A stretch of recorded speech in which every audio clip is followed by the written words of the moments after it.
There's two ways to do it. You can get they make Sonics, Right. like your Sonic deal to do it. I'm old school.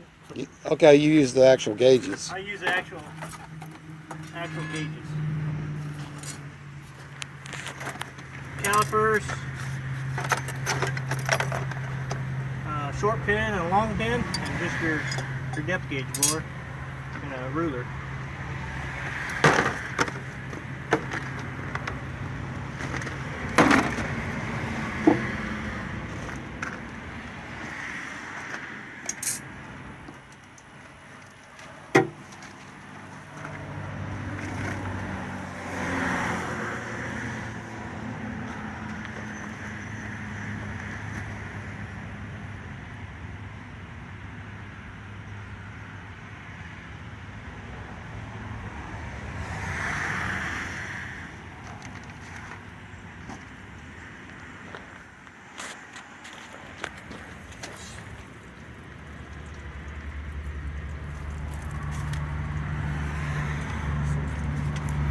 What do you see there?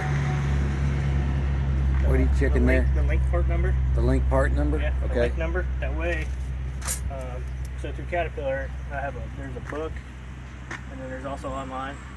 So, say I measure your link height.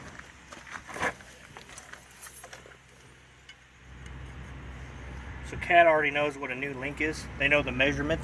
Okay. From the bottom of your link, measures to the bottom of the shoe pad. Like this.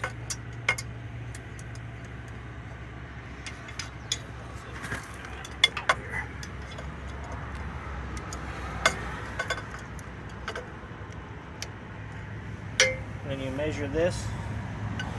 I measure in millimeters, so 80 millimeters. And then you can get in that book, it'll tell you, so if new is 90, this is wore 10 millimeters, and it'll give you a certain percentage per millimeter that it's taken down. So Do you have to measure it in multiple spots, or is just one place? I don't. I usually look for this one. This one's so new that it don't matter. Okay. Some of the older stuff, you'll start seeing it where usually right in here. Right. That's the. It's not the heaviest duty part of the link, so it'll start actually making kind of a moon. And you want to measure that the weakest because you're already through your hard surface. Got it. Okay. So then carrier rollers. Calipers. I usually just get a light drag on them. I'm going to measure those. 84. Idlers. How you measure your idlers.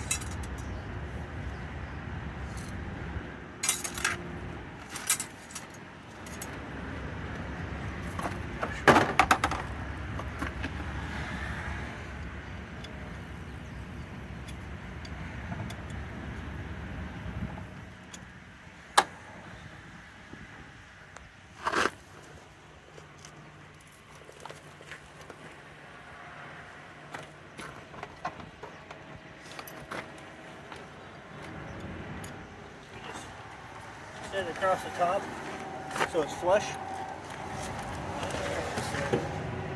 Across your idler so it's flush, and then just push your pin down till it touches this, and what you're measuring is this distance to this distance. And you measure it and write your numbers down. There's not really a spec on sprocket segments. You just kind of know what new is, and you just go off of that. So there's not an actual measure on the sprocket. You're just looking for a. There is on dozers. Excavators do not count. Okay. Lower rollers. So you always start at the back. So this is always the front. Right. So you start 1, 2, 3, 4, 5, 6. You always start. I always push it down. Just put it on the back side of your roller. Make sure it's in there and flush. And then just push it down. Right in the center of your wear spot. Push it down. And you measure that distance. Okay. And that'll give you. That's it. Other than that, then you do. I always do shoe width, because like on dozers, like that's 450 millimeters. So, shoe width, and then this one's got rubber pads on it, so you can't really measure it. But for as far as your grouser height, you lay your bar across the top of here. If these rubbers weren't here, just lay it across there flat, a third of the way in, because that's your most wear. So a third of the way in, and just drop your pin right to the bottom of the shoe, to the top of the grouser. I'll give you your depth of measurement. That's it. Get done with this side. That's it. And you do both sides to check. Do both sides. Make sure that there's especially even wear. On 8 and up. So 8 and up, you're going to have major and minor bogies. So I measure both sides, because that'll tell you if you have a major or minor bogey going out.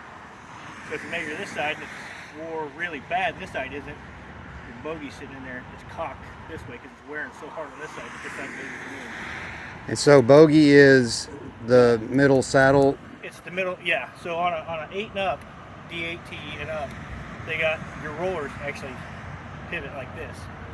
So then your minor bogey's at the bottom and your major bogey's at the top. And you also have to crawl in there and look at the little rubber pads on the inside of the roller frame. You got to crawl in there and make sure they were good too. Okay. And that's on bigger dozers. That's on big dozers. Got it. Yeah. Well, thanks for giving us a little tutorial. You bet.